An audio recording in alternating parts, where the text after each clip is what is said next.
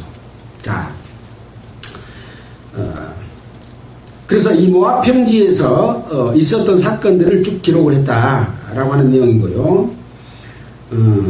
그래서 이제 2절에 보면 35장 2절에 보면 이스라엘 자손에게 명하여 그들이 얻은 기업에서 레인들에게 성읍을 주게 하고 또 그 성읍 사면에 들을 주게 하는 내용이 기록이 되어 있습니다.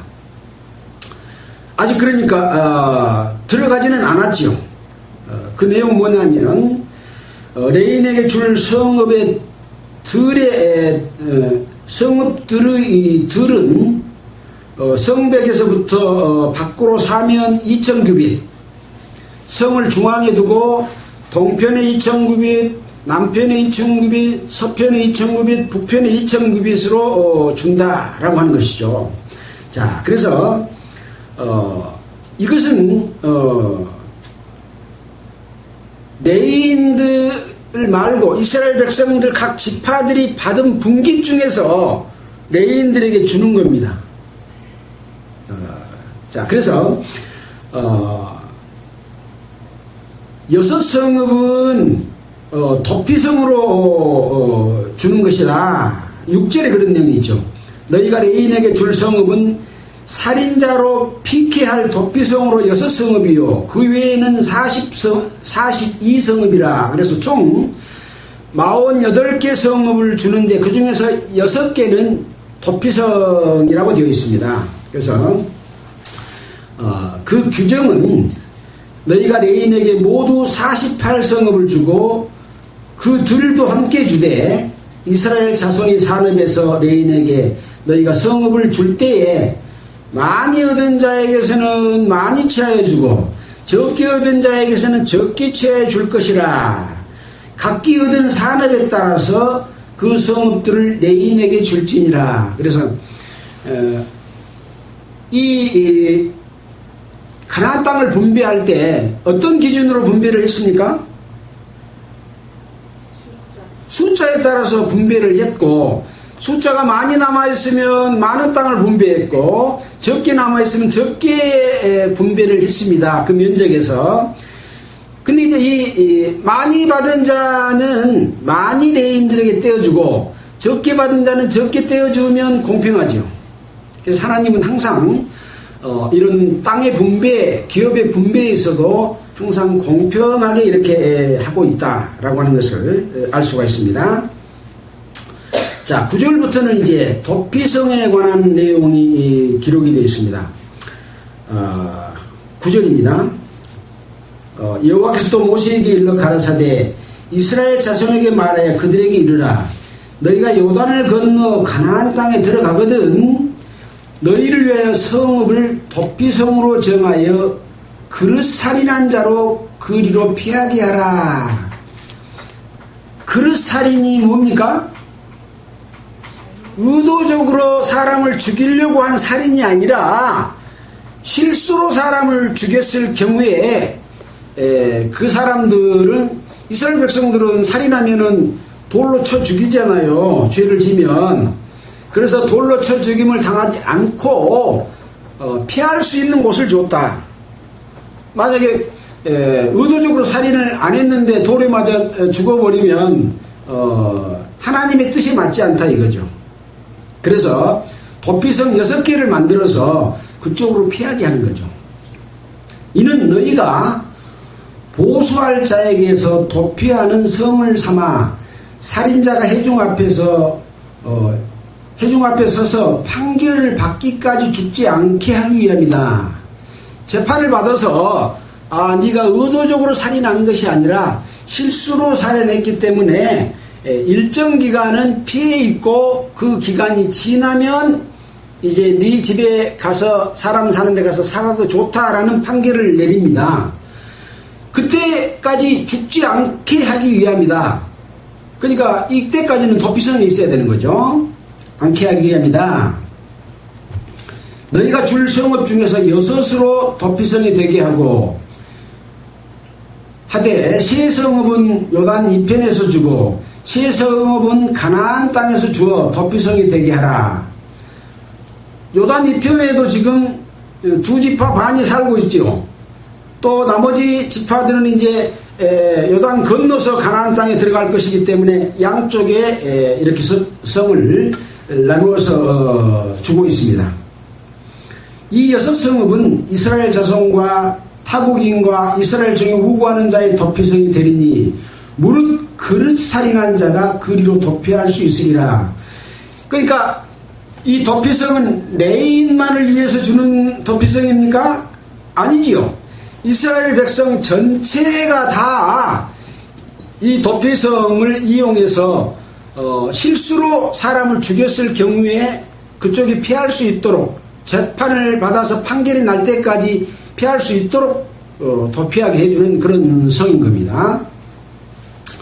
자, 그래서 이제 16절부터 21절에는 이제 그릇 살인한 자가 아니라 의도적으로 죽이는 살인이 어떤 것이다 라고 하는 것을 기록해 놨습니다. 첫 번째는 철 연장으로 사람을 쳐 죽이면 이는 고살한 자니, 고살은 뭡니까? 고의적으로 살인한 자니 그 고살자는 반드시 죽일 것이오.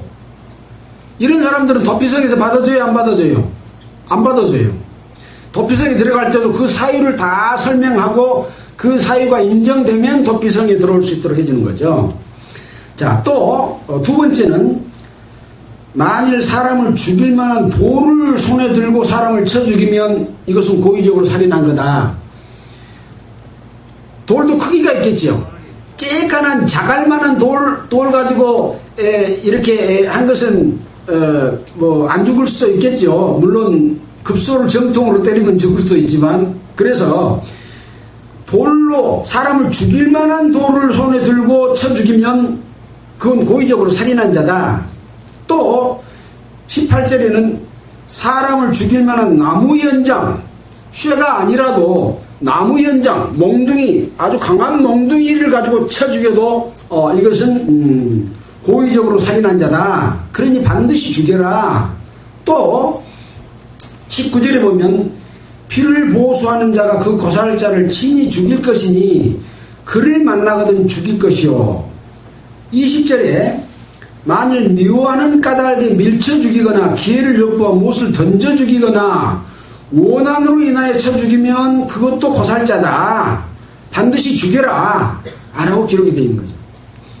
그러니까 고의적으로 살인할 만한 것은 핑계를 대서 피해가지 못하도록 쇠로 쳐 죽여도 고살자요, 돌로 쳐 죽여도 고살자요, 나무로 때려 죽여도 고살자요, 미워해서 밀쳐버려도 고살자다. 이렇게 기준을 정해놓고 있습니다. 자, 22절부터는 의도하지 않는 경우의 살인에 대해서 기록이 났습니다. 원한이 없이 우연히 사람을 밀치거나 기회를 엿봄이 없이 못을 던지거나 보지 못하고 사람을 죽일 만한 돌을 던져서 죽였다 하자. 이는 원한도 없고 헤아려 한 것도 아닌즉 회중이 친자와 피를 보수하는 자 간에 이 규례대로 판결하여 피를 보수하는 자의 손에서 살인자를 건져내서 그가 피하였던 도피성으로 돌려버릴 것이요.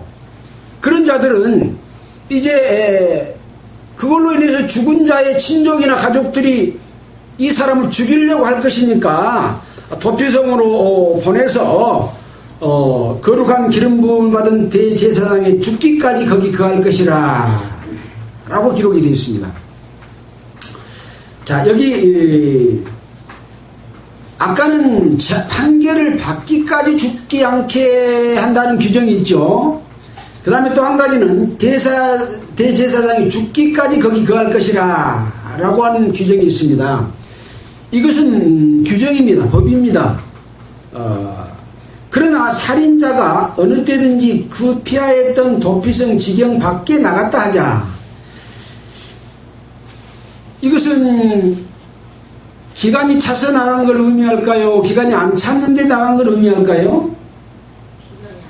예, 기간이 안 찼을 때 나간 걸 의미합니다. 그래서 흠정역 말씀지기 성경에 보면 어떻게 기록이 됐냐 하면은 대제사장이 죽기까지 도피성에 남아 있어야 했기 때문이다. 그렇게 기록이 되어 있습니다. 그래서 규정이 대제사장이 죽기까지 남아 있도록 규정이 되어 있는데 그 규정을 무시하고 중간에 어느 때든지 나가면 이 이제 그 피를 보수하는 자가 밖에서 죽이더라도 피를 보수하는 자가 살인죄에 해당이 안 된다. 피 흘린 죄가 없나니 라고 기록을 하고 있습니다. 그 이유는 뭐냐? 왜냐하면 살인자가 대제사장이 죽기까지 그 도피성에 유하였을 것임이라. 법이 그렇게 되어 있으니까, 규정이 되어 있으니까 나가지 못하고 그 안에 해야 했기 때문이다 라고 말씀지기 성경에는 이렇게 번역을 해놨어요. 이해할 수 있겠습니까? 그렇죠? 예, 중간에 나가면 죽는다 그런 이야기입니다. 그래서 이 나가기 전에는 나가면 죽고, 자 그러면 이제 대제사장이 죽은 후에는 그 살인자가 자기의 산업의 땅으로 돌아갈 수 있느니라. 그럼 이때 나가면 이 피를 보수할 자가 죽일 수 있어요, 없어요? 못 죽여요. 왜? 그 법을 지켜서 그 기간이 지났고 대사장이 죽기까지 그곳에 있는 법을 지켜서 대제사장이 죽으면 나가도 되는 법을 만들어 놨어요. 그렇기 때문에 이 기간을 다 지나서 또는 판결을 받아서 내보내졌으면 법으로 그 사람에 대해서 살인죄를 적용해서 피를 보수하는 자가 죽이면 네가 살인죄를 당한다. 그렇게 법이 되어 있어요. 일단 도피성에서 판결을 받거나 대제사장이 죽기 전까지 그 기간을 거기 있다가 기간이 차서 나오게 되면 이제 죄가 완전히 없어져서 일반인과 똑같이 자기 마을에 가서 살아도 다른 사람, 그 죽음으로 인해서 피해를 봤던 사람이 죽일 수가 없다. 그 살인자를 만나 죽일지라도 위하여 피 흘린 죄가 없나니 라고 기록이 되어 있는 거죠. 이해하셨을 거라고 생각이 됩니다. 자, 29절입니다. 이는 너희 대대로 거하는 곳에서 판단하는 율례라. 대대로 거하는 곳이 어디예요? 가나안 땅. 예. 그리고 요단 이쪽 모압 쪽 동쪽도 해당이 되죠. 대대로 거할 곳에서 판단하는 율례라. 무릇 사람을 죽인 자 곧 고살자를 증인들의 말을 따라 죽일 것이나 한 증인의 증거만 따라서 죽이지 말 것이요, 살인죄를 범한 고살자의 생명의 속전을 받지 말고 반드시 죽일 것이며, 고의적으로 살인한 자는 돈으로 내서 살인죄를 면제받을 수 없다. 반드시 죽여라 그런 거죠. 그러나 살인죄를 재판할 때는 한 증인의 증거만 따라서는 못 죽인다. 두 사람 이상의 증거가 확실해서 아까 그런 기준을 적용해서 이것은 고의적으로 살인했다고 하는 것이 증명이 되면 반드시 죽이라. 그렇게 되어 있는 거죠. 또 도피성에 피한 자를 대제사장이 죽기 전에는 속전을 받고 그 땅으로 돌아가게 하지 말 것이니라. 그러니까 도피성으로 그 고의적으로 죄 지은 자가 들어와서 돈을 받아서 내보낼 수 없다. 그런 거죠. 너희는 거하는 땅을 더럽히지 말라. 피는 땅을 더럽히나니 피 흘림을 부름을 받은 땅은 이를 흘리게 한 자의 피가 아니면 속할 수 없느니라. 그래서 고의적으로 피를 흘려서 죽게 하는 그 피는 땅을 더럽게 한다. 그러니까 아무나 사람을 죽일 수가 없다라고 하는 것을 말씀해 주고 있죠. 자, 이런 내용은 가인과 아벨의 사건에서 가인이 아벨을 돌로 쳐 죽였잖아요.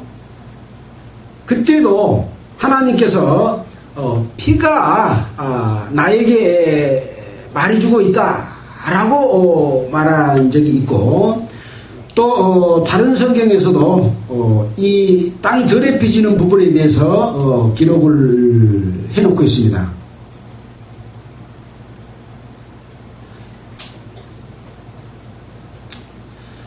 그리고 반드시 그 땅을 더럽히면서 깨끗하게 하려면 누가 죽어야 된다고요? 그 피를 흘리게 한 자가 죽어야 그 땅이 회복되는 거죠. 반드시 죄의 삭은 뭐예요? 그러니까 사망이에요. 근데 육체의 생명은 피에 있으므로 피가 죄를 속하느니라. 그래서 죽지 않으면 사함을 받을 수가 없다라고 하는 거죠. 그래서 이스라엘 백성들이 죄를 지면 사람 대신, 자기 대신 염소나 송아지를 잡아서 그 염소나 송아지에게 자기 죄를 거기다가 올려서 위임해가지고 대신 죽는 제사법을 만들어줬어요. 만약에 사람이 죄를 지어서 죄의 삭을 다 받은다면 이 지구상에 남아있을 사람이 한 사람이라도 있을까요? 다 죽어야 되잖아요. 죄의 삭은 사망이니까 다 피를 흘려서 죽어야 돼요. 그래서 대신 죽는 법을 만들어서 사람은 살리고 죄값은 죽음이다. 그걸 알려주는 거예요. 근데 이 염소나 송아지 피는 전에 지은 죄만 사함을 얻어요. 오늘 염소나 송아지를 잡아서 죄를 용서함을 받았으면 이 제사 드릴 전까지 죄만 용서가 돼요. 그러면 제사 지낸 다음에 죄를 지어야 안 지어요? 또 죄를 짓지 않아요. 그러면 또 벌을 받아야 돼. 죽어야 돼. 지옥 가야 돼. 그래서 이 염소나 송아지나 짐승의 피는 늘 죄를 없이 하지 못한다. 그래서 죄 없는 예수 그리스도께서 단번에 영원한 속죄를 이루었기 때문에 그 피의 효과는 영원히 효과가 있어서 또 양이나 염소 안 잡아도 예수님의 피가 능히 너희 죄를 사해준다라고 하는 내용이 히브리서 7장, 8장, 9장, 10장에 기록되어 있는 내용이죠. 그래서 우리는 이스라엘 백성들처럼 늘 제사 드리지 않습니다. 예수 그리스도의 피가 우리를 늘 그 효과를 내주고 있기 때문에 그렇습니다. 이건 누가 정해놓은 거예요? 하나님이 정해놓은 거예요. 하나님이. 자, 그래서 34절에 너희는 너희 거하는 땅 곧 나의 거하는 땅을 더럽히지 말라. 나 여호와 이스라엘 자손 중에 거함이니라. 그래서 가나안 땅은 더럽게 해서는 안 될 거룩한 땅으로 하나님이 지정해 놨습니다. 그래서 가나안 땅에 살고 있는 사람들은 이스라엘 백성이 들어가면 그들을 종으로 삼지 말고 어쩌라고요? 다 내쫓든지 다 죽이든지 해라 그랬잖아요. 왜? 그들이 땅을 더럽혔기 때문에 그들을 죽여서 피값을 갚아야 거룩한 땅이 유지되기 때문에 그렇습니다. 또 레위기 18장에 보면 너희는 가증한 풍속을 쫓지 말라.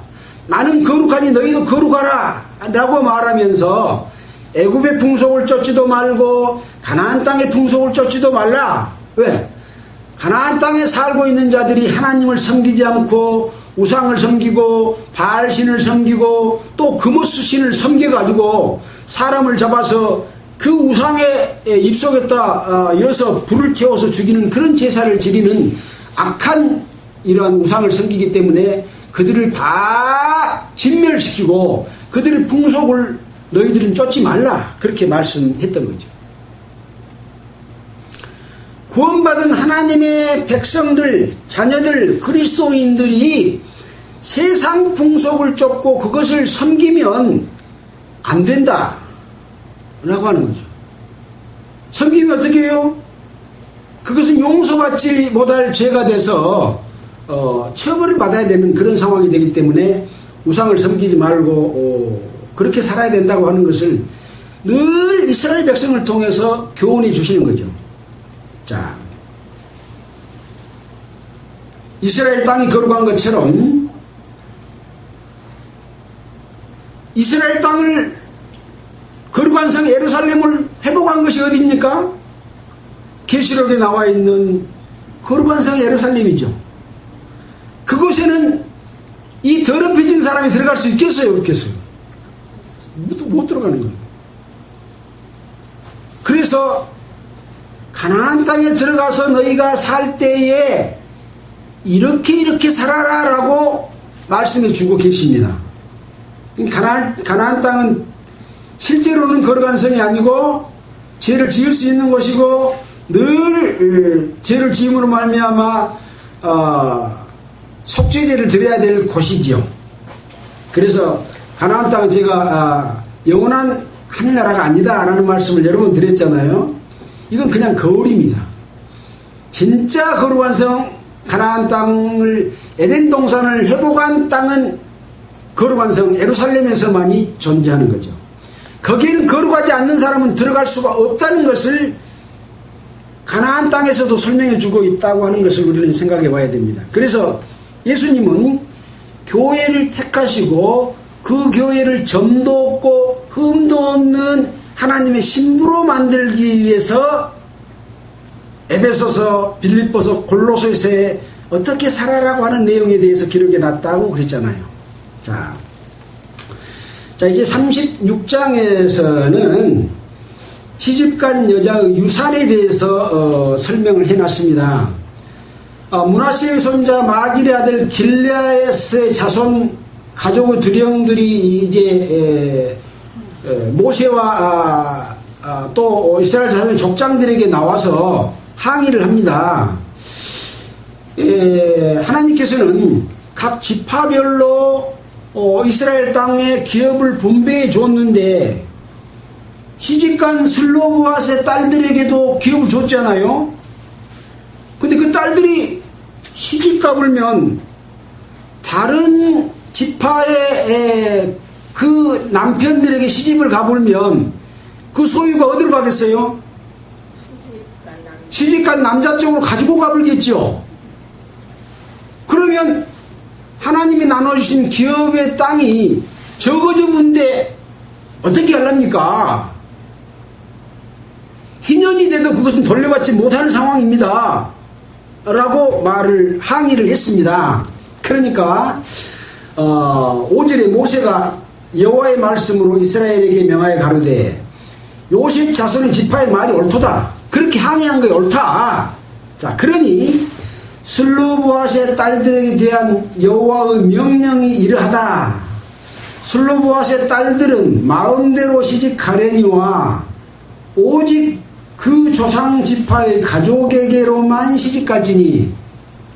그러니까 슬로브앗의 딸들은 그 땅을 차지했기 때문에 다른 지파의 신랑감이 아주 잘생기고 마음씨가 착하고 능력이 있어도 그를 시집가요? 못 가요? 못 가. 마음대로 시집가. 네 마음에 든 사람하고 결혼을 하기는 하되 너그 지파의 남자들한테만 시집가라. 그렇게 정해줬습니다.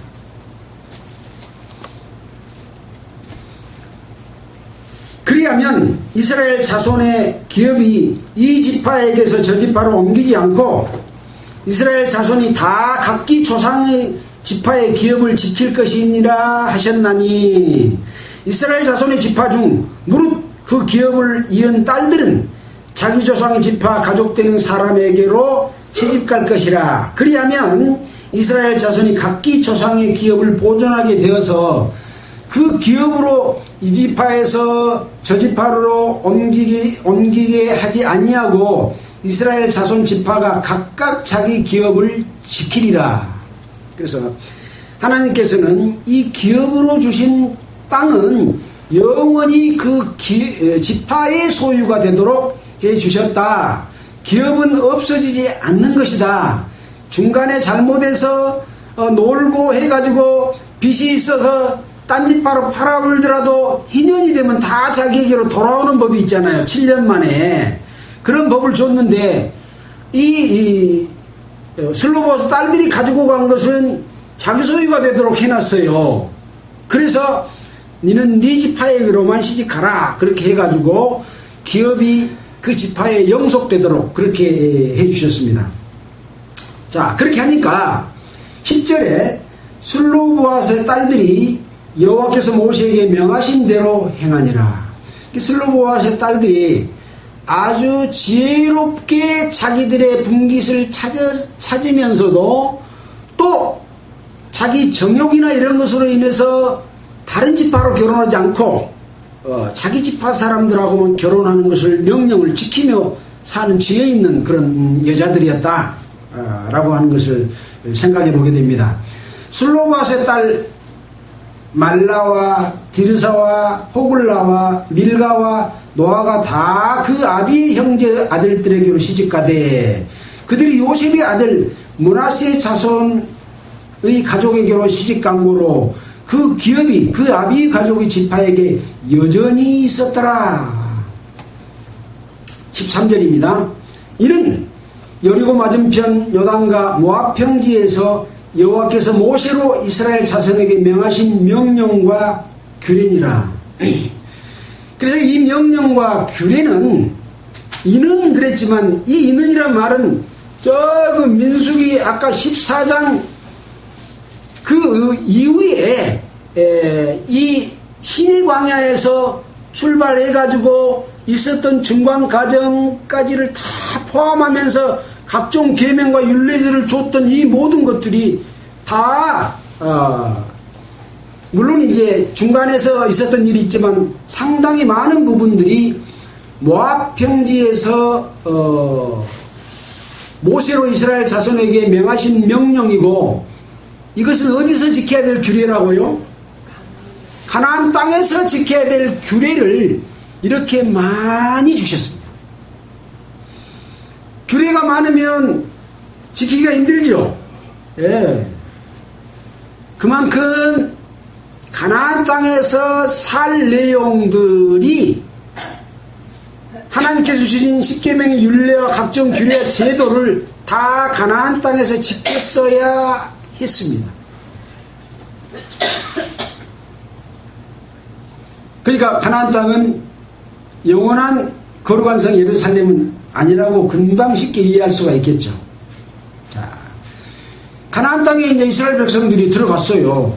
이제 여호수아 이제 들어갑니다. 들어가가지고 그 뒤에 여호수아 다음에는 뭡니까? 사무엘상, 사무엘하 왕들이 나오죠. 그 다음에는 열왕기상, 열왕기하 쭉 역대상 이런 건 전부 역사를 기록한 책들입니다. 그 다음에 느헤미야, 욥기, 시편, 잠언, 이사야, 에레미야 전부 선지자들이죠. 이런 사람들을 어디서 살았어요? 가나안 땅에서 사는 거예요.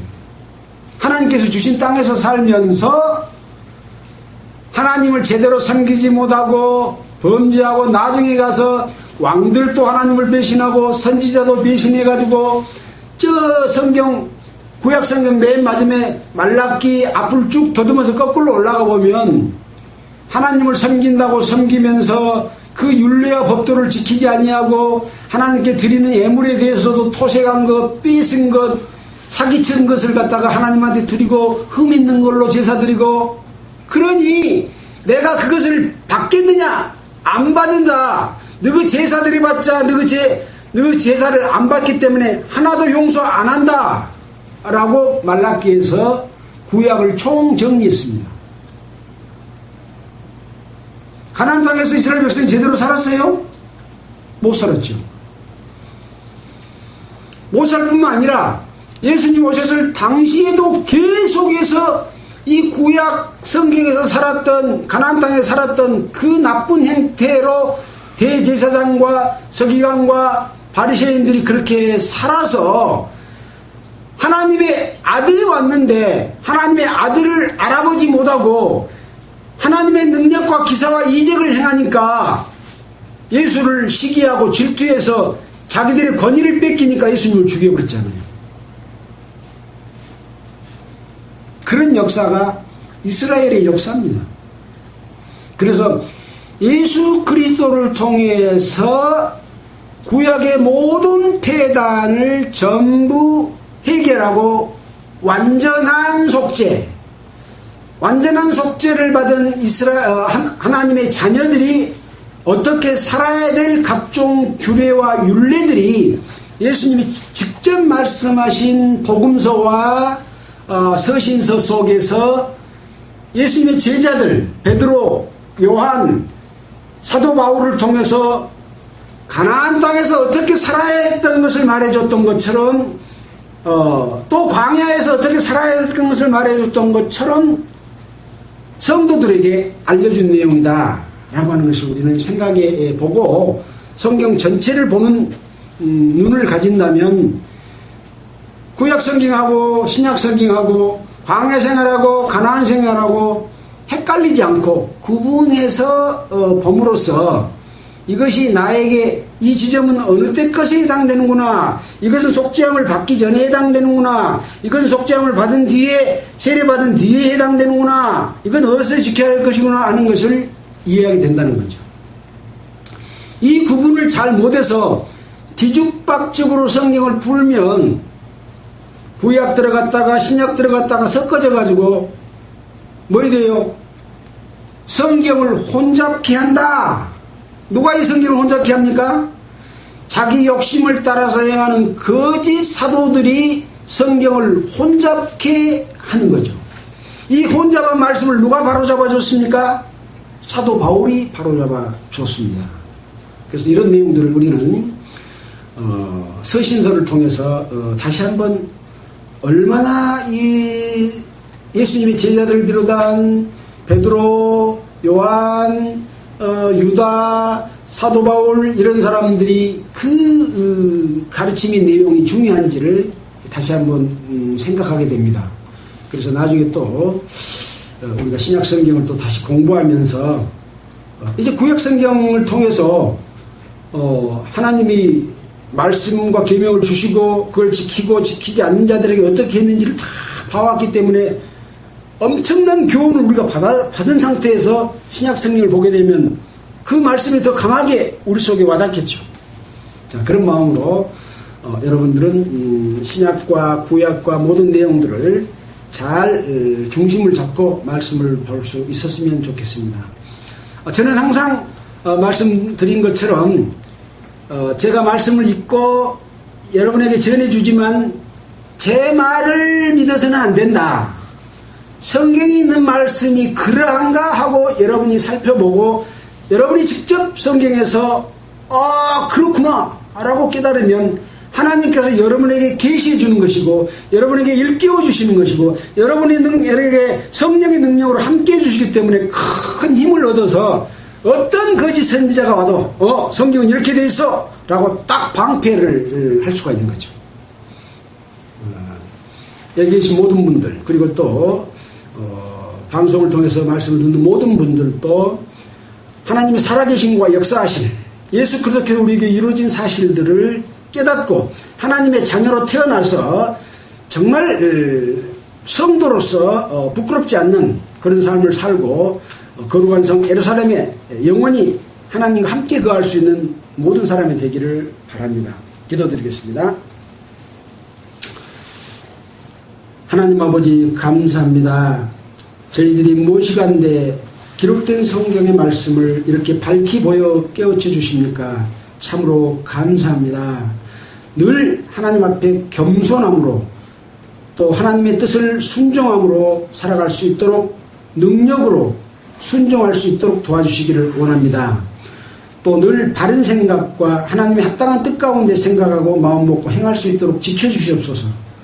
오늘 하루 또 일주일 또 1년 주님 오실 때까지 이런 마음과 생각으로 살아가도록 도와주시기를 원하면서 우리를 구원해 주신 예수 그리스도의 이름으로 기도드렸습니다.